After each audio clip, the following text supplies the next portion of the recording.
Yo, what's up mga kaibigan? Nalina tayo magkwentuhan. Ang first 3 hours ng free agency, si D'Angelo Russell ay patungo na sa Dallas Mavericks sa isang 2 years, $13 million deal. Siya nga magsisilbing point guard ng team habang wala pa si Kyrie Irving at reunited nga sila ni AD at Max Christie sa Dallas Mavericks.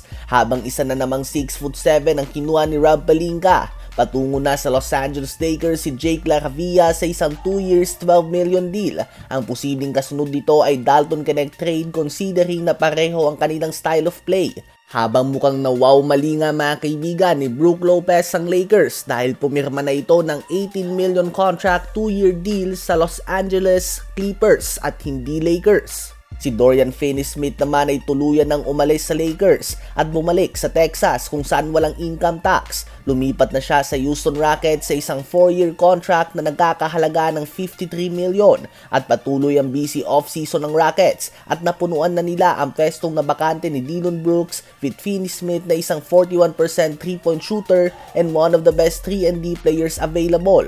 Bukod sa kanya ay nakuha din nga ng Houston Rockets si Clint Capela sa isang 3 years, $21.5 million deal. Double black ay nga ito para sa Lakers. Nagkasundo naman ang kampo ni Jaren Jackson Jr. at ng Memphis Grizzlies sa isang 5 years, $240 million max contract extension. Siya nga magiging cornerstone ng franchise na ito for the next 5 years mga kaibigan. Bukod sa kanya, ang restricted free agent Santi Aldama ay babalik din sa Grizzlies sa isang 3 years, $52.5 million deal.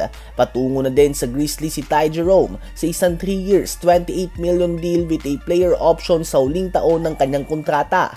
Si Luke Kornet naman ay aalis na din sa Boston Celtics matapos nabigyan siya ng San Antonio Spurs ng 4 years, $41 million. Pwedeng magsabay nga ang 7'2" Kornet at 7'4" Wemby sa frontcourt ng Spurs. Si Dennis Schroeder ay patungo na sa kanyang ika-10 NBA team. Siya ay maglalaro next season para sa Sacramento Kings.